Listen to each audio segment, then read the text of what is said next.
Buen día para todos, mi nombre es Francisco Barbosa, estoy con mi compañero Esteban Jiménez. y el día de hoy vamos a exponer los temas sobre la Mass Communication. ¿Qué es la Mass Communication, Esteban? Bueno, Francisco, básicamente la Mass Communication, pues antes de que hablemos de que pongámoslo un contexto. Entonces, la Mass Communication básicamente se da en el contexto de 1929, con la Gran Depresión, con la gran crisis financiera que sufre en este caso, sobre todo los Estados Unidos. Debido se dio la posguerra, después de la Segunda Guerra Mundial, después de toda esa gran industrialización, ocurre que al terminar la guerra, todas esas industrias las comienzan a utilizar para producir las cosas de necesidad como tal. Entonces comienza a haber una gran sobreproducción y esto comienza a generar grandes inconvenientes, y pues también se da en el contexto de entreguerras, de la primera, como lo mencionado, de la Primera Guerra Mundial y la Segunda Guerra Mundial, que la antecede en 1940, cuando ya se da el inicio oficial de la Mass Communication. Coincide con la tercera reelección de Franklin Delano Roosevelt. Entonces se hace qué es lo que quiere abordar o qué busca, qué analiza la Mass Communication. Todo lo referente a el mensaje, cómo le llega a la gente y qué repercusión tienen la gente los diferentes mensajes. En especial se basan mucho en lo político. Exactamente. A raíz de estas elecciones de Roosevelt, la tercera reelección del presidente norteamericano, empiezan a haber unos análisis más específicos de las masas. Empieza a mirarse más qué es lo que le gusta a la gente. También hay un proceso muy bonito que viene de la escuela de Chicago, aparte de la escuela norteamericana, que es todo lo de la criminalidad. Las guerras dejaron otros procesos, como lo era los inmigrantes que llegan. Entonces empieza a haber unos procesos de violencia tremendos, y desde ahí la escuela norteamericana empieza a mirar cómo desde la comunicación y especialmente desde la publicidad, cómo afecta los mensajes que envían los medios de comunicación a las personas. De hecho, hay un autor muy importante que mi amigo Esteban va a citar.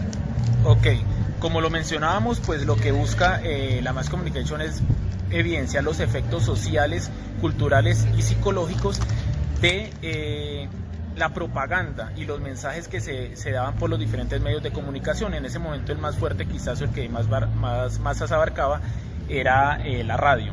Entonces se partió con esa finalidad, y entonces Laswell fue quien fue el pionero en esto, y adicional a eso estudiaba la psicología política, fue pionero en estos campos. Comenzó a ver esa repercusión y todo lo que repercutía estos mensajes en el público en general, y cómo básicamente lo planteaba Laswell, que el público era masas, y era una masa inerte, donde las personas eran, como lo hablábamos extra micrófonos con Francisco, especies de borregos, que lo que se les decía lo hacían, y el mensaje que se le enviaba a la masa estaba solo para recibir el mensaje y hacer lo que el mensaje se le decía. Entonces la teoría que lanza Laswell es la de la aguja hipodérmica. La aguja hipodérmica, ¿de qué trata? Básicamente hace un símil entre la aguja y la comunicación, y cómo las dos se encargan de lo mismo, de inyectar información a las personas, en este caso a las masas, y cómo esa información que es inyectada, que se le inyecta a las personas, cala en estas y los hace que tomen determinado partido en determinadas cosas, o adicional a eso, que hagan o consuman lo que ellos quieren que se hagan por medio de estas. Exactamente. De hecho, estos tipos de mensajes eran muy específicos o tenían un fin esencial, porque como bien sabemos, los medios de comunicación siempre lo están acaparando, son las grandes potencias, los grandes grupos económicos, son unos pequeños individuos, una masa, pero en especial, que quiere hacer que la masa gigante consuma sus productos. Entonces le inyectan, como usted decía, le inyectan el mensaje y hacen que le cale y le quede plasmado. Vemos las publicidades hoy en día de grandes marcas que hoy en día en Colombia vemos como los medios de comunicación lo tienen tres grandes poderes, ¿no? Efectivamente. Sí, ese es un tema también que comienza a aliarse y se comienza a notar esas alianzas de la política con los diferentes medios. Y entonces en los medios, de acuerdo a su inclinación política, se le comienza a dar más espacio a los que hablan y a la conveniencia política que tienen como tal.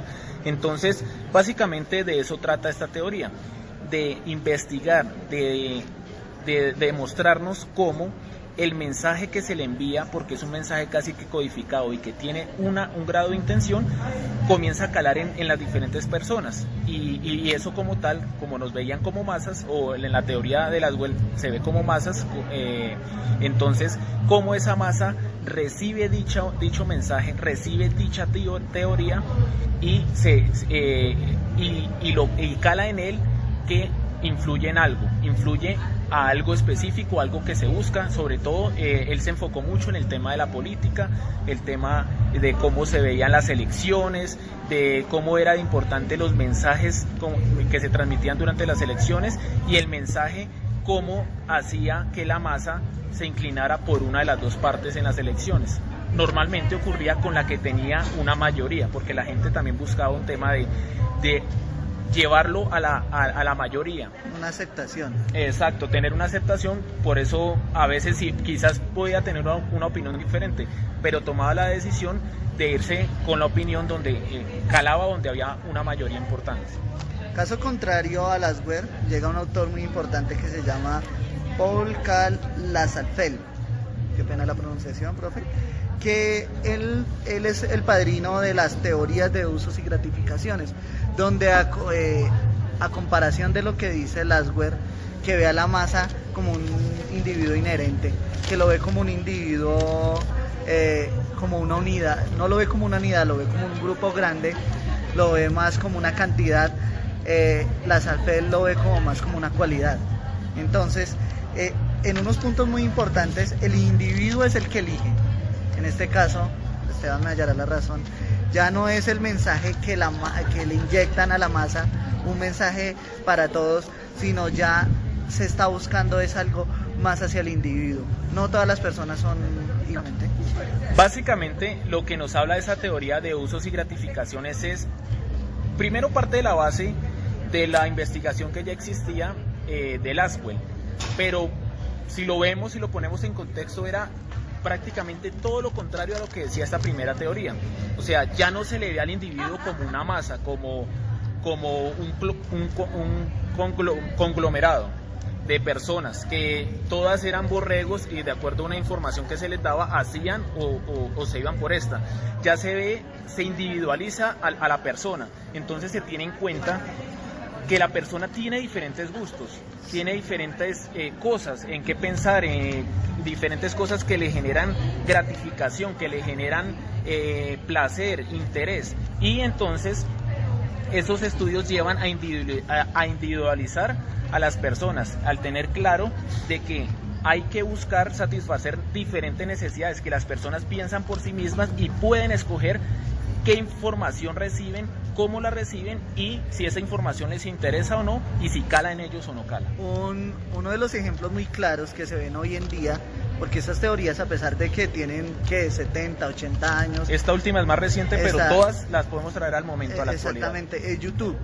Estábamos hablando ahorita fuera de micrófonos del caso de los youtubers.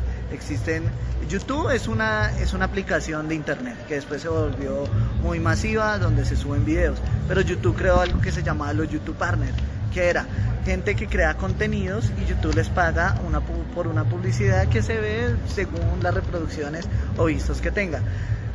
¿Qué encontramos en la internet? ¿Youtubers de qué? De todo estilo, ¿no? Deportivos, claro. De cosméticos. Si usted quiere aprender a hacer una corbata, hay gente que le ayuda. Hay profesores, porque la gente ve a YouTube como algo de diversión nada más. Por ejemplo, hay gente que dicta clases por YouTube. Entonces, eso es lo que también, uno de los puntos es ese. Es que YouTube generó esto se presentó a comienzos de los años 2000, generó un cambio y que nos afecta en este momento, pues la carrera en comunicación genera un cambio. Ya hace que las personas, todos podemos ser, incluso sin haberlo estudiado, periodistas, reporteros. Lo que decía Lassalle. Efectivamente. Exactamente. Ahora vamos al mensaje. en esta nueva teoría, ya veíamos que el individuo era el que elegía. Ahora el mensaje tenía que volverse algo que calara más, porque según la primera teoría, la de Lassware, se le inyectaba el mensaje y todos hacían lo que quisieran, lo que él decía el mensaje. Es que en este caso el mensaje tiene que ser más profundo, más individualizado. Entonces ya hay un contexto más fuerte en el mensaje para que la gente, hasta que la gente no lo procese, hasta que el individuo no lo procese, no lo va a digerir y no lo va a aceptar. efectivamente, es que estas teorías parten de dos preguntas. La primera, con la que iniciamos, habla básicamente de qué hacen los medios con la gente, qué hacen los diferentes medios de comunicación con la gente. Esta teoría, en la nueva teoría de usos y gratificaciones, es obsoleta y cambia completamente, como cambió prácticamente toda la teoría. Y parten de la pregunta, ¿qué hace la gente con los medios de comunicación? Y esa pregunta es lo que encierra en sí la teoría. Hoy en día los medios, en ese momento y hoy en día seguimos con eso, los medios generan competencias. Hay una competencia entre medios para tratar de captar la mayor cantidad de público posible, dándole diferente variedad.